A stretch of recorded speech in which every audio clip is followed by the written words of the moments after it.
Shalom. First and foremost, before I get started, I'd like to give all praises, honor, and glory to where it's due to Yahweh, Bahashem, Yahweh Shai, Bahashem, Hakwadash, and double honors to the apostles and the elders of Great Millstone who are well and taught us the truth. Today's lesson really going to go into how, everything that we go through is, according to the will of the Lord Yahweh Shai, trials, tribulations, chastisements, adversity, everything, comes from the Lord Yahweh Shai, good, evil. And that's exactly what Job said as well. And let me see if we can put it. Good, evil. I believe it's in Job, might be the second chapter, maybe the first. Let me see real quick. Yep, Job 2 and verse 9 is when Job was going through, afflictions, when the Lord was chastising him and so on and so forth. Job 2 and verse 9, then said his wife unto him, dost thou still retain thy integrity? Curse the Most High and die. So she was being emotional. Verse 10, but he said unto her, thou speakest as one of the foolish women speaketh. What? Shall we receive good at the hand of the Most High? Shall we not receive evil? And all this did not Job sin with his lips. So, Job understood that, we're going to receive good and evil from the Most High Yahweh Shai outside. But with that, Slacky, let me put this on Do Not Disturb. With that, we got to continue to remain humble, remain, spiritual, and understanding that this is all the will of the Lord Yahweh Shai outside, because that's what it also says in Ecclesiasticus or Sirach 2 and 1. Let's get that real quick. And this is, in transit, but I am about to pull up to my destination here in a few minutes. So it won't be for long. So this is real quick, Ecclesiasticus 2 and verse 1. My son, if thou come to serve the Lord, prepare thyself for temptation.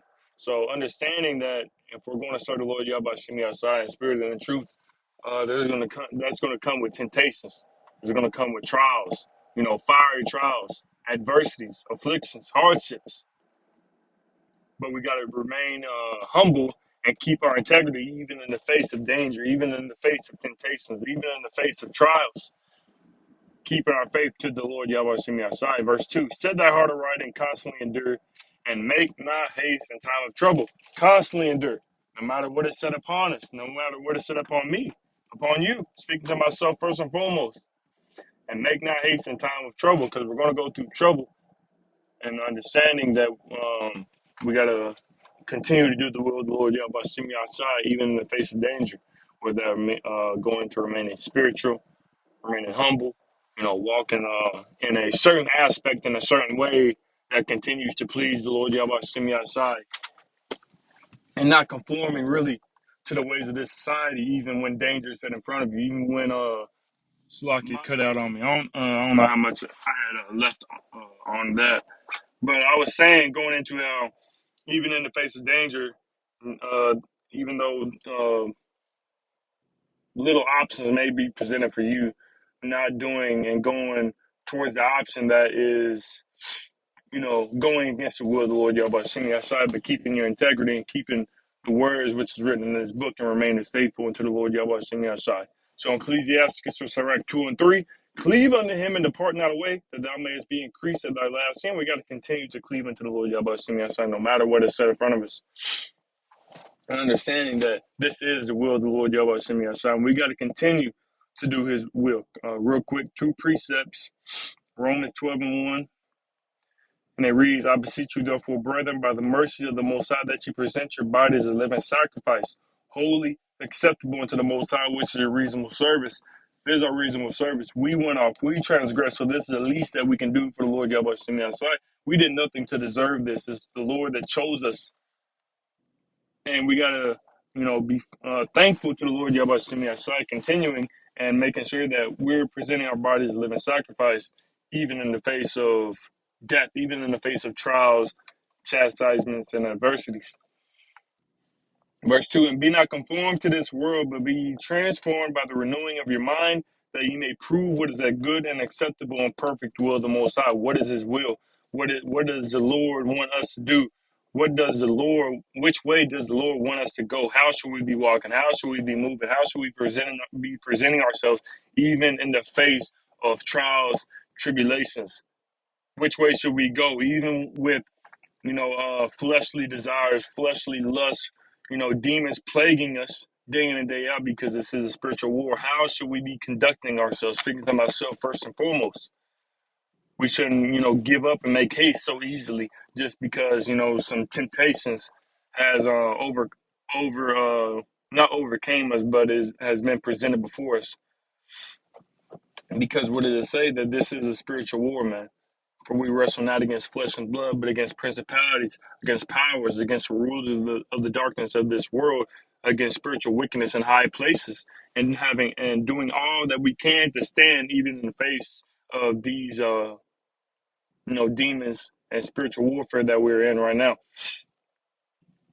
Because in the NLT it says, verse 2, don't copy the behavior and custom of this world, because with the behaviors and the custom of this world, when a little tribulation, when a little chastisement, a little adversity comes upon them, they want to give up. They want to give in or take the easy route, the broad way. We don't want to behave like that. We don't want to walk that way, but walk in that straight gate, even if it comes with dangerous situations. Fleshly desires that may come up, man. You got to fight it, because the world's not going through the people. This world isn't. That's why I said don't be conformed to this world.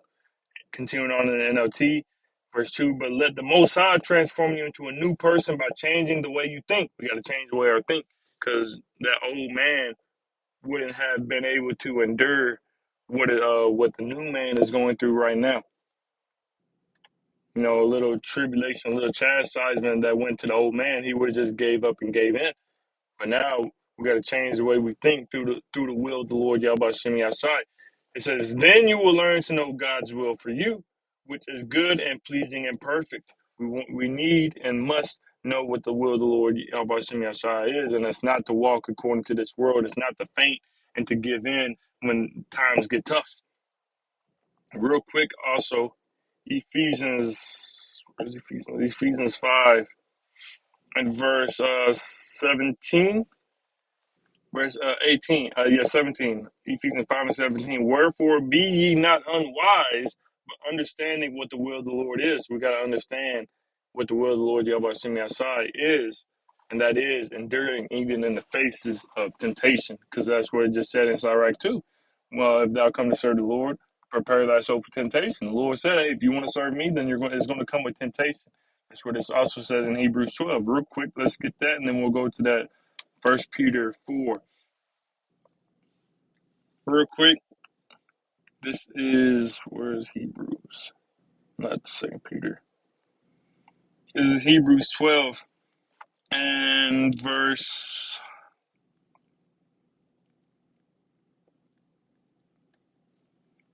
start at verse 7, because it's a beautiful chapter as well to read. We'll just get to the point. Hebrews 12 and 7. If ye endure chastening, the Most High dealeth with you as with sons. For what son is he that the Father chasteneth not? So we got to go through these chastenings, this discipline, aspect that the Lord is bringing upon us. It says, verse 8, but if ye be without chastisement, whereof all are partakers, then are ye bastards and not sons. Got to follow the will of the Lord Yahweh Shem Yahshai. If you're not going through chastisement, you might need to check yourself, man. We're not asking for it, but understanding that this is what comes with the territory of serving the Lord Yahweh Shem Yahshai. It says, verse 10, for they verily for a few days chastened us after, wait. Salakia. Verse 8, Hebrews 12 and 8, again, but if ye be without chastising, whereof all are partakers, then are ye bastards and not sons. Furthermore, verse 9, we have had fathers of our flesh which corrected us, and we gave them reverence. Shall we not much rather be in subjection unto the Father's spirits and live? For they verily for a few days chasten us after their own pleasure, but he for our profit, that we might be partakers of his holiness. So we're going to go through these chastisements, and the Lord is doing this for our good, for life, for everlasting life, everlasting rest, for peace, for salvation. Your father in the world, your mother in the world chastening you, whipped you. You ain't gonna understand why I'm getting on to you. As they say in the word, your father said, you're not gonna understand why I'm whipping you until you get older. You're not understanding why I'm not letting you do this, do that until you get older. And then once you get older, you're like, yeah, Dad, pops, you was right.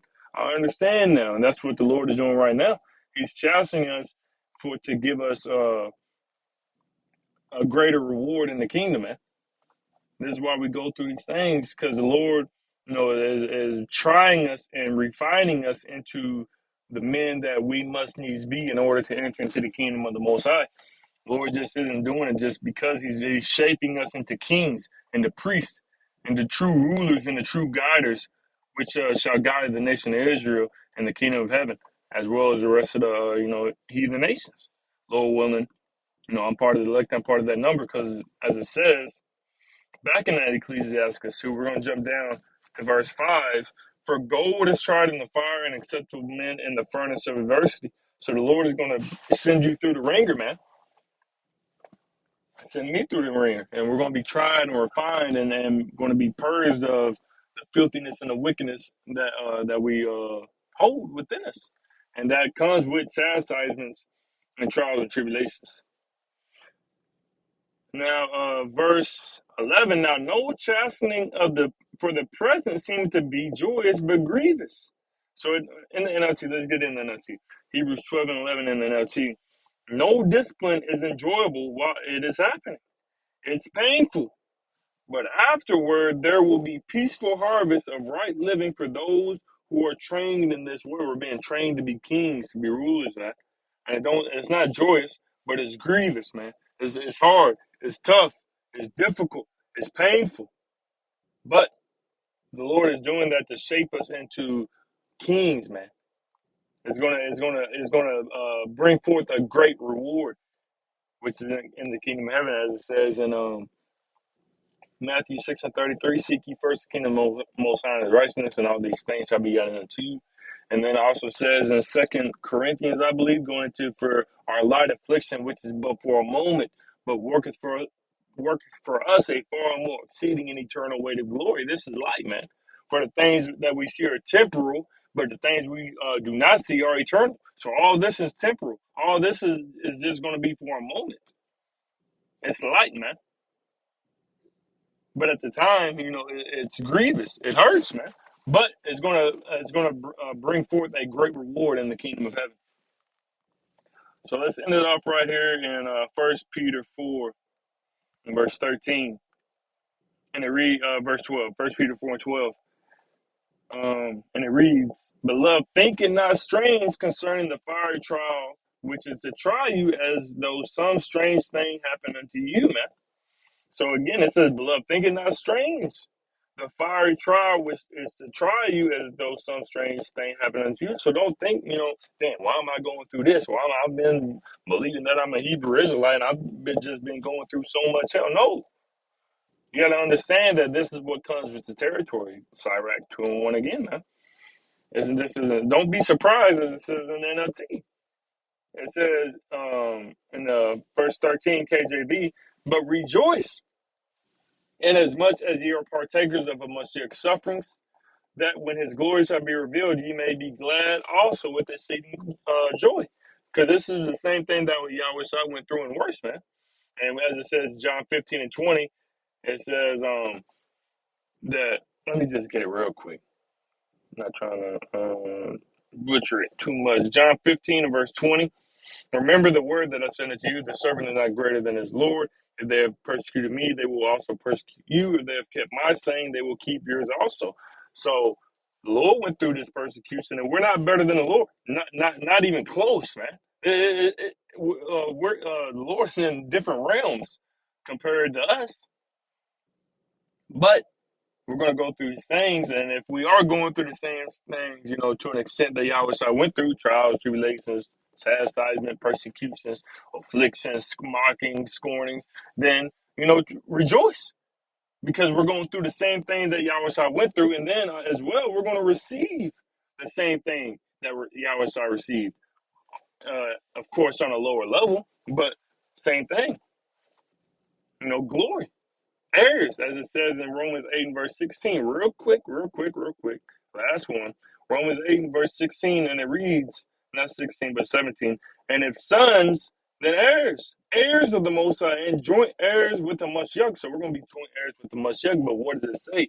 If so be that we suffer with him, that we may be also glorified together. So we're going to go through, these temptations, these trials, these adversities, but we got to continue to push forward and understand that we got to go through these things in order to receive that glory. And don't be, perplexed and surprised when we're going through trials and tribulations, because this is what must needs happen in order for us to receive the kingdom of heaven, to receive salvation. As it says in Acts 14 and verse 22, it says, exhorting them to continue in the faith, and that we must, through much tribulation, enter into the kingdom of the Most High. So we must needs go through these things in order to receive the kingdom of the Most High. So one more time, 1 Peter 4 and 13, but rejoice in as much as you are partakers of Mashiach's sufferings. And that's a beautiful thing, going through this, the same thing that Yahweh went through, of course, on a lower level, but going through, trials and tribulations just as Yahweh did. And that it reaps a beautiful reward at the end of it. It says, continuing on, finishing it out, that when his glory shall be revealed, ye may be glad also with exceeding joy. So rejoice. Even though it may seem tough and hard at times, rejoice, because it's going to reap a beautiful reward at the end. So, Lord willing, this lesson was edifying to the spirits and body to the fold. And before I end it off, I'd like to give all praise, honor, and glory to where it's due to Yahweh, Bahashim, Yahushai, Bahashim, Chakodash, and double honors, as always, to the apostles and the elders of Great Millstone. Until next time, Shalom.